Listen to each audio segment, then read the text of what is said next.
Et bonjour à tous, on se retrouve aujourd'hui pour une nouvelle critique et aujourd'hui je vais vous parler de Creed 3. Creed 3 qui était dans les films que j'attendais cette année. J'aime beaucoup les Rocky, j'aime beaucoup les Creed aussi. Je trouve que justement la relève est assurée et la manière dont la transition a été faite entre Rocky et Creed, je trouve que c'est assez parfait et c'est assez rare. Souvent on se plaint du côté nostalgique, du côté on reprend des anciennes choses pour en faire de nouvelles choses, mais on reprend la même formule et on refait la même chose. Là je trouve que justement tu as un héritage qui est Rocky, les 6 films Rocky. D'ailleurs j'y pensais, mais les 6 films je m'en souviens, à part le 5 où vraiment je n'ai aucun souvenir du 5 et je crois que c'est parce que c'est le plus mauvais. Mais bref, là vraiment tu as un héritage qui est pris vraiment par Creed, mais qui est respecté. Toute l'histoire de Rocky est respectée dans le 1 et le 2, surtout le 2, vraiment j'aime beaucoup le 2 avec l'histoire autour de Draco. Et je trouve que tout est vraiment bien fait et bien réussi. Donc j'avais hâte de voir ce Creed numéro 3 et j'ai passé un bon moment. J'ai passé un vrai bon moment. Déjà, c'est un film qui fait 1h56, ce qui est assez rare aujourd'hui dans les blockbusters américains. On est souvent aux alentours des 2h30, voire 3h. Là, avoir un film qui dure un peu moins de 2 heures, je crois que c'était un peu le cas d'Ant-Man aussi, c'est pas si mal, je trouve, même si je vais revenir dans les points négatifs. Je pense qu'on aurait pu rajouter quelque chose pour que le film soit plus long, mais surtout pour améliorer l'histoire.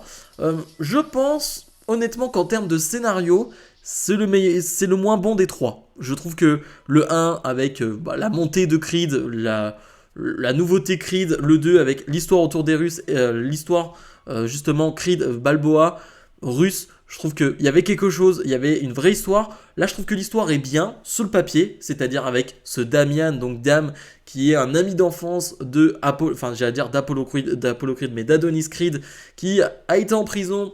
C'est un peu de la faute de Creed, mais pas vraiment. Et donc, finalement, il revient et il veut sa chance pour le titre.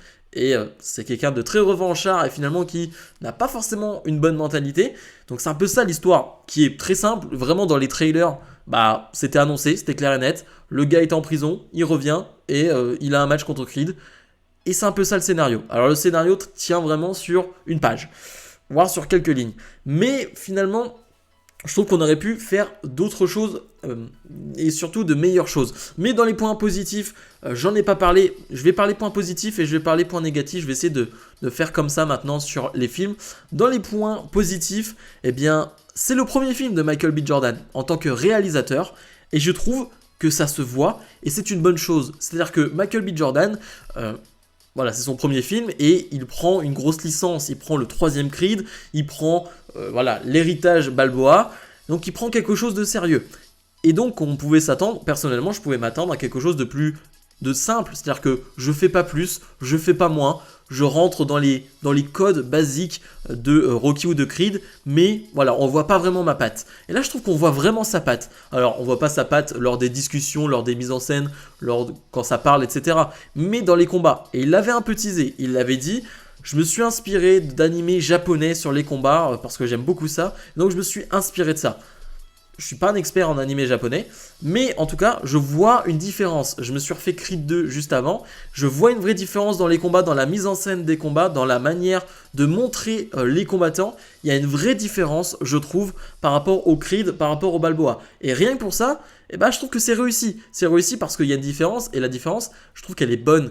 On a beaucoup de gros plans. Je trouve qu'on a beaucoup de gros plans. Alors les ralentis aussi, on en avait bien évidemment dans les Balboa, dans les Creed. Là, je trouve qu'il y en a plus.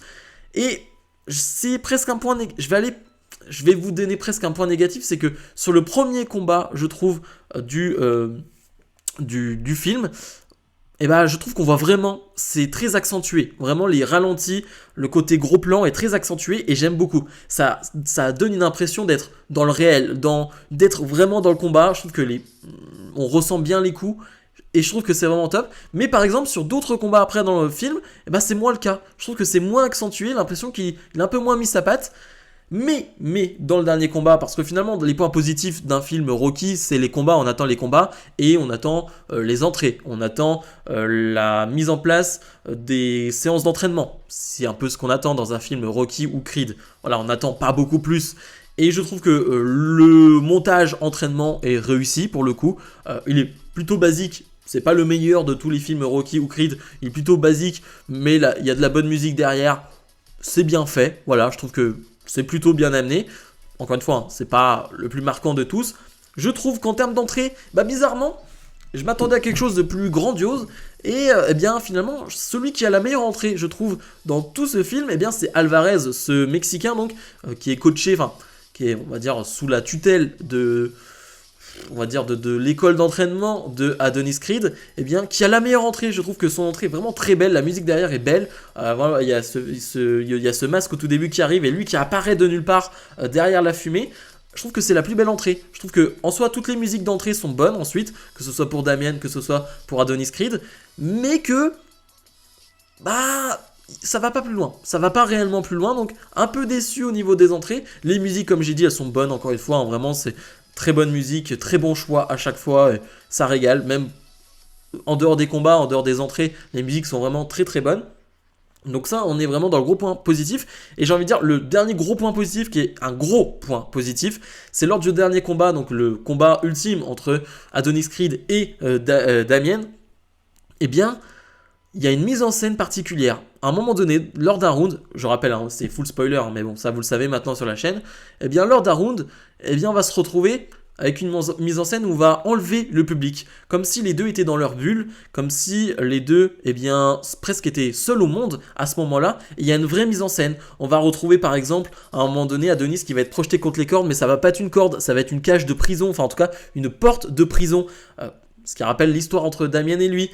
À un moment donné, il y a Adonis qui va projeter Damien dans le coin, et le coin finalement c'est un sac de frappe, mais que Adonis se servait quand il était plus petit. Enfin, il y a vraiment de bonnes références comme ça, et la manière dont c'est filmé, c'est très lent, où tu ressens leur souffle aussi, tu entends leur souffle, tu ressens les pas qu'ils font sur le ring.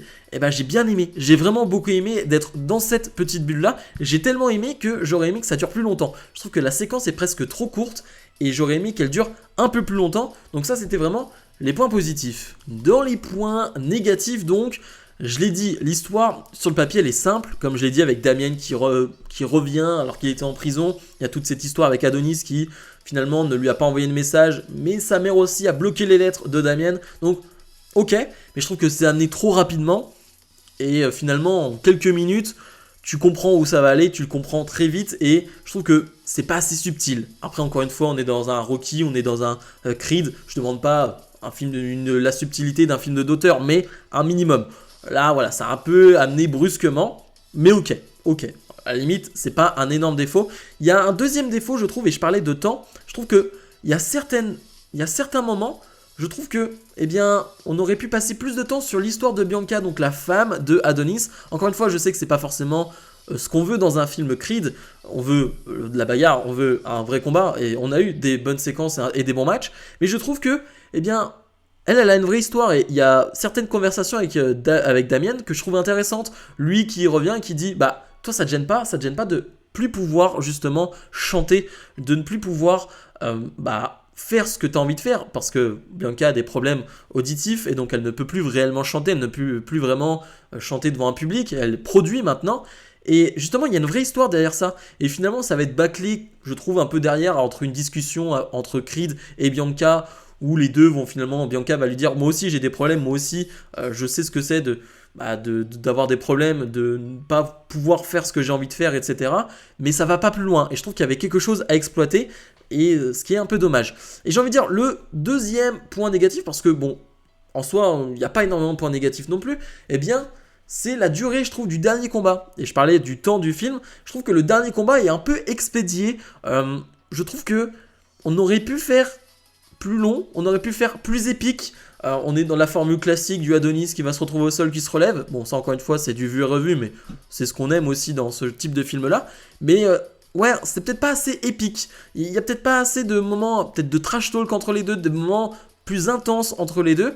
Et je trouve que ça manque de côté épique dans ce combat, qui se termine, voilà, de manière basique. Mais voilà, un peu déçu de ce côté-là. J'en ai pas parlé dans les points positifs, mais je trouve que l'actrice qui joue la fille de Creed et Bianca, eh bien, elle est vraiment excellente, la petite fille, et elle apporte vraiment quelque chose. C'est une petite touche de douceur dans ce film. Elle qui, voilà, suit les matchs de son père en cachette. Est-ce qu'on nous tisse pas un peu un Creed, j'en sais rien, dans plus longtemps, qui sera finalement un Creed féminin? Je ne sais pas, mais en tout cas, elle veut boxer, en tout cas. Il y a toute une petite histoire entre donc elle qui a frappé une élève à l'école, etc. Je trouve que c'est plutôt bien amené, c'est une petite part de douceur dans le film, et je trouve que ça match plutôt bien dans l'ensemble. On a cette fin donc qui...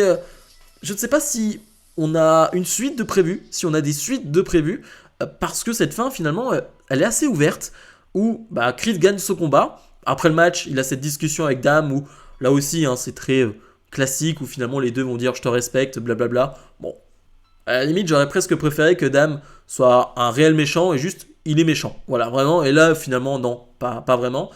Mais du coup, il se retrouve avec sa famille sur le ring, Creed, et il a cette ceinture, et juste il part du ring. Voilà. Et je ne sais pas si ça veut dire, ok, bah la page est tournée définitivement parce qu'il redevient champion du monde. Donc on peut se demander si bah, il va continuer à catcher parce que lui est sorti de sa retraite pour catcher. Enfin, pour catcher, pour être en action sur le ring. Et là, ça se finit comme ça. Alors, je ne sais pas s'il y aura une suite. Je ne sais pas si ça a été annoncé. Alors, on sait très bien que l'argent fait la différence. C'est-à-dire que si au box-office, Creed 3 arrache tout, on peut imaginer qu'il y aura une suite. Par contre, si c'est pas le cas, bah non, ils vont même pas l'imaginer. Donc, je ne sais pas, mais en tout cas, honnêtement, j'ai passé un très bon moment. C'est un film que j'attendais. Encore une fois, je pense que c'est peut-être le moins bon des trois, mais ce qui ne veut pas dire que j'ai pas passé un bon moment. Je vais voir s'il y aura une suite ou non. Je serai intrigué s'il y a une suite dans tous les cas. C'est vrai qu'on n'a pas eu Rocky dans ce film, on pouvait s'en douter avec la fin du 2 où Rocky clairement dit à Creed, maintenant c'est à toi, c'est à toi de prendre la relève, de prendre le flambeau. Donc c'était clairement un passage, un passage de témoin, et je trouve que c'est plutôt pas mal. J'aurais peut-être aimé une petite scène, je sais pas, même de 30 secondes avec Rocky à la fin, c'est vrai que ça m'aurait plu.